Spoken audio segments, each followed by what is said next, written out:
What is up, you awesome Kissers and Assist Reaction guys? Today we're reacting to Game Theory FNAF 4, The Body Snatchers, Five Nights at Freddy's by the Game Theorists. So make sure you guys subscribe to them and comment down below. This is actually one of the game theories that I've missed. This is actually one of the two that I missed. I'm going to react to The Body Snatchers, and there was another one, I think it's like The Secrets of 1985 that I missed as well. People were telling me that in the comments. So yeah, here we go. I even searched it up on YouTube if I reacted to it, and it didn't show up, so if I did react to this, and I don't really remember this, and the video wasn't liked as I usually would, I'm sorry if I already reacted to this. Mother is a jerk, he's your pal. When your dad is off at work, he won't leave you. When you new psychic. At least until the sixth night. Another psychic friend, Fredbear. Yup. He's everywhere. Alright. Who you gonna call? Psychic friend Fredbear. Alright. He's a flower. I like it. For reasons still unknown, he's extending he it. Alright. On your way back home, he makes a promise. Okay. Throws off all the lore. Seriously, Scott. Throws off all the lore. What is this line for? Oh no, and that's going off. Supposed to be in a slightly different yellow font here. Are you meaning this to be figurative or literal? Because if it's literal, Probably you are opening both. up a You know, literal can of worms. He's here, he's there, he's no, everywhere. he's still going in. Who you gonna call? E.T. Psychic Why? friend Fredbear. He's here, he's there, he's everywhere. Who you gonna call? Psychic Everything friend from the 90s. Fredbear. I've just seen Ghostbusters. Oh, we got Neo Fredbear. Oh, Game Theory. Here we Hello, go. Internet. Welcome to Game Theory. I think this is going to talk about the Five Nights at Freddy's books. I'm currently reading them. Let me know if you guys actually want me to review the Five Nights at Freddy's books in the comments below, because I just started reading the first one, page 1. And also, make sure you guys subscribe and, turn on notifications. Entering this video, and honestly all of my theories, you're entering a zone of speculation, where any idea is valid for consideration in the hopes that it solves more problems than it creates, answers more questions than it raises, or ties together dangling pieces of evidence in a narratively satisfying way. Am I trying to solve the lore? Yes. Am I doing it by asking really extreme, over-the-top questions, looking into very specific details way too closely, and more often than not drawing connections between concepts that probably aren't connected at all? Absolutely. I like how Old Man Consequence has like nothing to do with the series anymore. A deeper appreciation of your favorite franchises, fun stories to share with friends, a head full of random facts Brain Wrinkles, fun story for disillusionment friends. about human existence and our own place in the universe. Enter at your own risk. Disclaimers aside, theory crafting is a tricky needle to thread. A good theory is one that has enough evidence to support it, but not so much evidence that it's basically a known fact. It requires extrapolation, thinking beyond just the stuff that we're given, but not so far past that you're overreaching or making baseless claims. And all of that while still maintaining a satisfying story. A story that stays true to the franchise that you're talking about while not being afraid to take that known story in new, often riskier directions. I can't wait for Security In a lot of Breach. ways, Let me know theory if you guys are crafting ready is for like FNAF writing Security fan Breach. fiction, just, with more evidence and less aggressive cuddling. A lot less aggressive cuddling than some of the the fan fictions I've been exposed to over the years. Anyway, the reason I say all of this right now is that let's not think about high school Toy Chica. How do I put it? That's pretty weird. It's one of the stretchier ones. Like, there are some theories that are rock solid. There's some really strong evidence in the game, and it's supported by stuff that's been said by the developers or creators. Then there are others that require a bit more creative license, where the connections are there, but they might require you to squint a little bit, or just, have fun with it and go along for the ride. And this episode is one of those theories, because today we're once again diving into the world of Fetch, Book 2 of the Fazbear Fright series. You see, last time I mentioned this. Fetch was recently released, and it is, well, if I'm being honest, it feels much less connected to the series than the first one. The connections to the main lore are definitely a bit shakier. This one, meanwhile, introduces us to a lot of new things. A smartphone-powered animatronic dog named Fetch. Tiny, free-roaming versions of Freddy Fazbear called Lonely Freddy's. And that felt weird to me. Every story of the first book felt very connected to established characters, from Golden He got those eyes like that, though. Baby to Funtime Freddy. So why was this one, the second book, doing so many new things? It felt like a pretty extreme tonal shift, especially considering I really hope we don't get Lonely Freddy's in FNAF Security Breach. Fill in some of the blanks from the past. So then I thought about it, and I considered what blanks from the past this odd collection of stories might be trying to fill, and something clicked. I think that there's a chance that one of the new inclusions in this book is actually something that we've known about for a long time. An oddball character that's confused us and stymied our theories series like for Yendo. years, I believe that there's a chance that Fetch's Lonely Freddy's may actually be the real identity of FNAF 4's psychic friend Fredbear. You remember that plush doll from FNAF 4 with the he's living a eyes that suspect. tracked your movements as you walked around the room, that stalked you in the streets and disguised itself as a flower? The thing that could actually read the crying child's innermost thoughts. I think that guy was a type of Lonely Freddy doll. But to truly understand why I think these two are connected, let's begin with Lonely Freddy's story. To quickly recap the story in a bit more detail than I did last time, you know what's gonna happen if you go in that room. For the theory, Alec is an angry teenager who's upset that his younger subtitles. sister Hazel gets all of their Subtitles are parents' love and affection auto-generated. because she's practically Reliable. perfect in every way. So when Hazel, just out of the blue, starts being overly nice to Alec and wants to join him in making their parents miserable, he doesn't trust her. He suspects that she's up to something, and so he concocts a plan to expose her for being a spoiled brat at her upcoming birthday party, which happens at, wouldn't you know it, the local Freddy Fazbear's Pizza. His plan, I love how he well, still it's uses not that a image. particularly good one, and if I have to fault this story for one thing, it's that the mechanics of how it all works is kind of confusing. So stay with me here. At Freddy's, they have this big money booth. You know, those clear boxes with fans that blow all these tickets around you, and you try to grab them, and you walk away with whatever you're able to capture in the booth. And in the booth, there's a special ticket that allows you to win the top prize in the restaurant, a Yarg Foxy. Basically a large Foxy doll with extra hook-swinging action. Okay, so it seems like Hazel really wants to win the Yarg Foxy, so Alex sabotages her chances by taking out the special winning ticket before she gets in. Except she does win. By some weird, magical, unexplained miracle, the ticket winds up in her hair, and she wins the Foxy doll. The twist, though, is that she didn't want to win it for herself. She wanted to win it for Alec.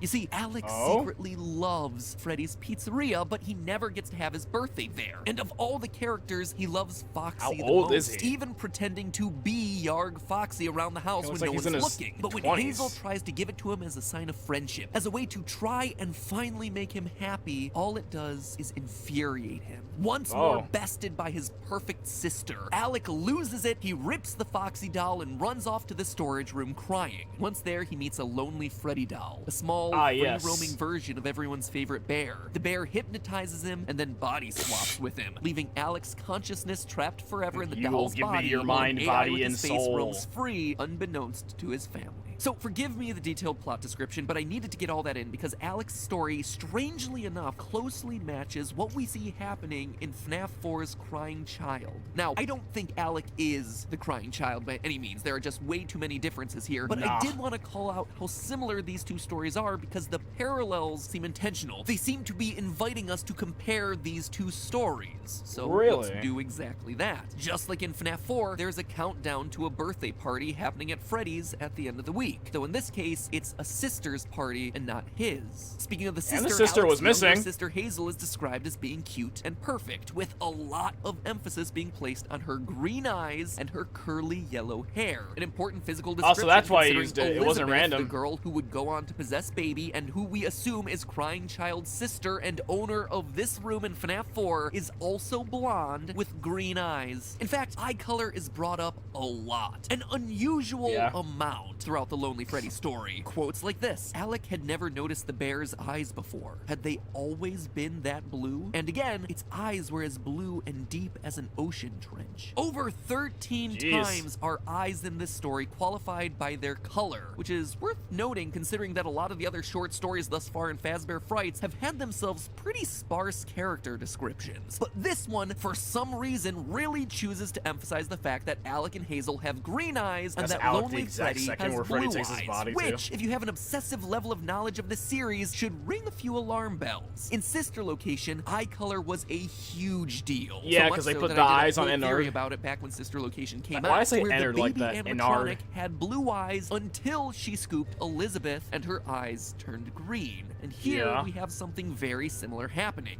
Quote from the story: Alex stared hard into the blue eyes of Lonely Freddy, eyes that had burned through his soul, and he searched for answers of his own, but he only came away with more questions, because the blue eyes of the bear had suddenly turned a light green. End quote. And again, in this quote, all Alec could see was the bear as its newly green eyes bore through him. So we've got a party, a sister, His and soul some is just eyes. being taken. Obviously, there's got to be more, right? Alec, when his plan fails, runs off to hide in the storage room crying, similar to the crying child being locked in the storage room in True. FNAF 4. And in general, Alec is just a sulky, moody Thank kid God there who, was similar no- to our crying child, both loves and hates Freddy Fazbear's. Alec, in the book, Thank secretly God there was loves no, the restaurant and its characters, but he plushie in also there to take hates the it because he FNAF 4 only gets to kid. go when it's for his sister, which makes him bitter and angry to be there. It's a lot like the conflicted feelings our crying child has for the restaurants, who clearly likes the franchise. I mean, he has all the toys in his room, and yet while he's True. there, he's clearly miserable. We're not exactly sure why, With but he Foxy's does head have being the mixed thing that feelings terrifies about him the this most. franchise. I Kind of like don't me. blame That him. is hashtag relatable. I feel seen, crying child. But to me, one of the most telling connections between this story and the game is the Yarg Foxy toy. When Hazel Yeah. tries to give the toy to Alec, Alec freaks out and rips the toy's arm off. It's a small detail, but one that immediately And then made me in think FNAF of the 4, Foxy the that's head's in ripped the off. crying child's FNAF 4 room. A Foxy plush with one very specific feature. A feature that has never gotten explained. Its head was pulled off. So we have ourselves two Foxy plushies, both with a body part ripped off in some way, in the possession of a kid FNAF who 4 both Foxy got loves it and worse. hates Freddy's, that winds up locked in a storage room crying, attends a birthday party, and has themselves a green-eyed sister with blonde hair. It is just an oddly specific series of parallels that are almost so precise, they're inviting us to compare them. It's actually a bit uncanny. Alec in this story is almost like a fusion of the crying child And I his mean, to be honest, I don't think he's gonna mention it because he didn't while comparing the parallels.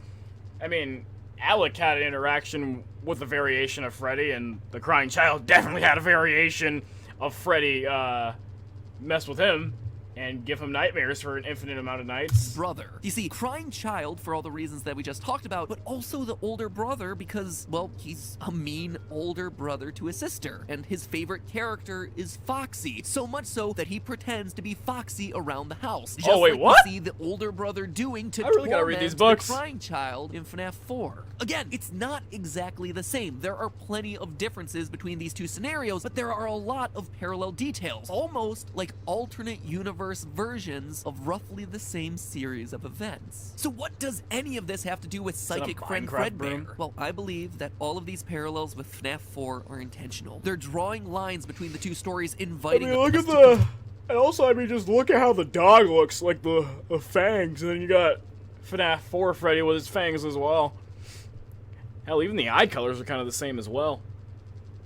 compare them. And when you do that, it becomes undeniable that Psychic Friend Fredbear is a Lonely Freddy. To understand why, let's start with the book. This is how Lonely Freddy is first described. Quote, "It was a weird name for a toy, but the weirdest parts of it were harder to define. The bear stood stiff, almost at attention. Its eyes stared straight ahead at the stage, but Alec had the strangest feeling that it was still watching him." End quote. So, a small Freddy toy with eyes that watch you as you move around the room. I just want to know Sounds like what how, Psychic Friend does. I'm pretty sure if I read the book, or the books, because I have them all, like, I'll understand, like, where they came from, but how did they just suddenly end up with a body-snatching Freddy? Like, who manufactured those? As we And by the way, in the comments, can you guys tell me if, like, the Charlie universe has anything to do with the, like, you know, I guess since, you know, he's mentioned, like, is Alec's universe and Charlie's universe in the FNAF books, are they the same, or are they just, like, or are they, like, in the same universe, but they're, like, different things that happened inside of that universe? Like, Charlie's a different thing that happened, Alex is a different thing that happened. we maneuver our way through the FNAF 4 minigames. So it makes sense if, like, just move around with William us had something to wherever do we with go. it. We're also told that the Lonely Freddy is able to free roam in order to follow the kids around. Again, explaining why he follows shows up kids? in practically every Yeah. screen of the FNAF 4 I mean, if it has minigame. something to do with, like, following kids and, like, has the capabilities of body swapping, It might have something to do with William and Remnant. Games. It is literally designed to be a moving surveillance camera. I mean, maybe it can't disguise itself just as like, a flower or whatever, but just chalk that one up to Scott's artistic license. Later in the story, we're told what the purpose of the Lonely Freddy why the is. flower? Quote again, at Freddy Fazbear's, Maybe it was just his we believe that imagination? no child should have to experience the wonder and delight of Freddy Fazbear's Family Pizzeria alone. Using patented technology and a touch of that Freddy Fazbear magic, Freddy will learn. Well, then again, it's not really a part. Yeah, let me clear that up before people in the comments kill me. Yeah, I mean, in FNAF Such Location Custom Night, you can actually see the Freddy plush in the office, so yeah, it's not part of his imagination. Maybe William just had like a couple of Fredbears just placed on a flower. I don't know.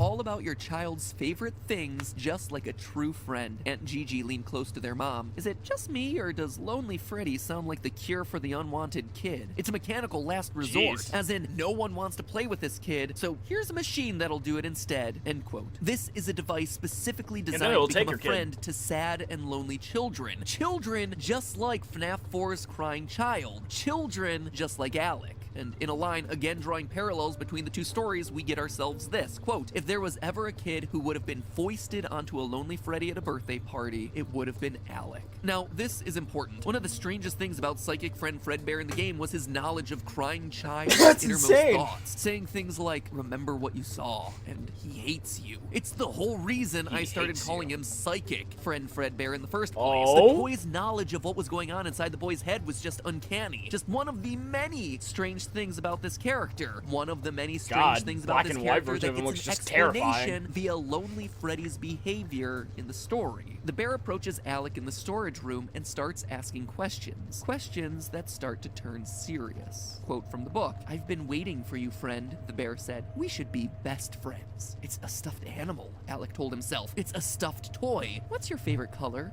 My favorite color is green. What's your favorite food? Lasagna. Then the bear's questions took a different I bet you, turn. like, my favorite eye color is green, like his sister. My favorite food, lasagna. Probably Alec ate lasagna at one point of the story. I'm just predicting stuff that's been out for a long time, and I should probably just go ahead and read it. What would you do if you were asked to hurt someone you love? It felt like the bear was reaching its soft plush paw into his very soul and extracting the answers he kept the most hidden. And it was doing it so effortlessly. It was. So the Lonely Freddy is a stuffed bear designed to act as a surveillance camera on kids. Follow them around, talk to the sad, lonely ones, and then extract information from them to become their friend before eventually body swapping with them. I mean, each and every one of those details, minus the whole body swap. How do you make something so... that we see the Psychic Friend Fredbear do? That's all I can there ask. is one last detail that I haven't included yet. The Freddys are controlled by a man who works in a private backroom office. Quote again, the party prepper turned a dial on her hip-clipped walkie-talkie and pressed her finger to her headset. Someone get wait. The party prepper turned a dial on her hip-clipped walkie-talkie and pressed her finger to her headset. Someone get Daryl to do a Lonely Freddy demo. Daryl? The fact that Daryl's there's someone on break behind the scenes controlling these devices in the book is a direct callback to the secret private room from Sister Location. Oh yeah, it is though. There were though. surveillance cameras watching the FNAF 4 and house William guarded. And William had to have been the one that was controlling it because, like, yeah, I'm pretty sure Matt's about to say like.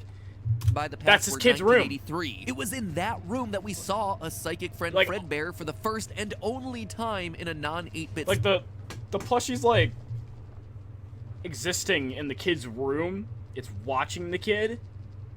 Like, I'm pretty sure the father who has experience in making them alongside the other co-creator probably is the one that's controlling it, and probably William, alternate universe William is controlling these. There on the desk has was something a to do with short little souls, plushie so with his white apparently little Remnant probably has to be surveillance eyes alongside and a it. walkie-talkie Sorry for pausing right a lot, next to him, but coinciding with this scene from I have the no book. one else to debate with. I have to debate with you. Friends. The official name of Psychic Friend Fredbear is Lonely Freddy. It's not quite as fun, but I guess it's easier for me to type, so that's a plus. It's a camera system controlled by someone hidden in a back surveillance room. A system that has the ability to walk and talk and maybe even hypnotize and body swap. I like that now, recolor of the Lonely Freddy. Freddy. Is who was controlling it in FNAF 4? William. I mean, it seems like the obvious answer here should be William Afton, right? Who else would be doing it? But the bigger question is why? Why would he be doing all this just to watch what we assume is his own son? And then over in Bookland, the question is whether all of this is intentional. Actually, wasn't wasn't the bear present at the same time William was around? Because remember, like, there was an Easter egg in FNAF 4 where William put the Springtrap head on, or Spring Bonnie at the time, his head on somebody, and then they just closed the door. So maybe it wasn't William controlling the plushie? Because how could the plushie talk to the kid and then William's in the same building doing spring lock work? Huh. Seems like the employees don't actually know God the true dang it, nature of Scott! these robots. So is this an AI roaming around, or was a normal Lonely Freddy swapped out for one with body snatching Those abilities? eyes. That one seems like the most likely scenario, considering in story number the true nature of these robots. So is this an AI roaming around, or was a normal Lonely Freddy swapped out for one with body snatching abilities? That one seems like the most likely scenario, considering in story number 3, out of stock, the plush trap chaser is swapped with an evil one with human body parts. So maybe William Afton, or some of his people in this book universe, are slowly seeding out evil animatronics into the world to run as little test cases. Also, since I'm wrapping up my discussion of Fetch here, something else for you to chew on. At Hazel's birthday party, there's a girl named Charlotte. A girl who shares a name with the child that we know goes on to possess the puppet. A girl who, in this story, is allergic to chocolate and accidentally eats some and then spends the rest of the party vomiting. Could this actually give us an explanation for why Charlotte in the games would end up outside of the party, outside of the restaurant, when we see her in FNAF 6, before she eventually gets killed and turned into a puppet? It may be. It's just a thought that I'm throwing out there into the universe for everyone to pick apart. But with Fetch out of the way, it's time to look ahead. Because based on the descriptions, it's books number 4 and 5 coming out later this year that seem like they may hold the biggest lore reveals yet. In book 4's description, we see that one of the main characters will have the name Susie. If she also has herself a dog, Susie is almost guaranteed to be confirmed as our Fruity Maze girl and our first ever victim. I'm sorry, I have to throw this out there. I really hated that minigame. The one who goes on to possess that minigame Chica. was so hard. That one of the book 4 stories will be about Pete and his younger brother who, quote, get in a fight in the wake of their parents' divorce and fall prey to a gruesome curse. Two brothers with divorced parents that have some blood curse on their family? Seems like it could be another stand-in for our crying child and Foxy bro getting wrapped up in the cycle of serial killing their father started decades prior. And then, flipping over to book number 5's description, quote, in room 1280 of Heracles Hospital, something evil is keeping a man alive. A man with gruesome burns all over his body and an iron will to live. Sounds a lot like our good old buddy William. Or it could be the aftermath of the FNAF 6's restaurant burning. With that being the last book in the Can he just die? Fright series, I'd expect that one to tie up a lot. Well, actually, in this case, him not dying is pretty good. Hate him. That is why this show exists, to get rid of narrative loose ends, to tie them up, put them neatly and organized back on the shelf. So you know what I really appreciate? What doesn't have loose ends? Wireless earbuds. No wires. Hey, man. Wait, is this for a sponsor? It means no obnoxious tangling, which in turn means less stress. And it is a very stressful time right now, so I'll take less stress anywhere I can get it. And if you want to get yourself some time... yeah, okay. Oh, man.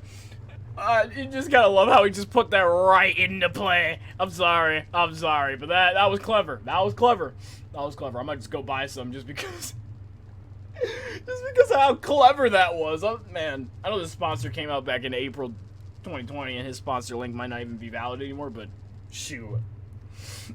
That was great. Anyway, guys, so, hey, you gotta love the YouTuber grind for sponsorships and video making and all that stuff. Anyway, guys, that was a great theory. If you guys want me to react to the secrets of 1985, make sure you guys hit the like button, comment below, subscribe from Quick History Today. Interesting theory as usual. Yeah, it gives me more motivation to start reading the books. And if you guys do want book reviews on every single one of the new ones, make sure you guys hit the like button, comment below, subscribe for Quick History Today. Peace out, guys.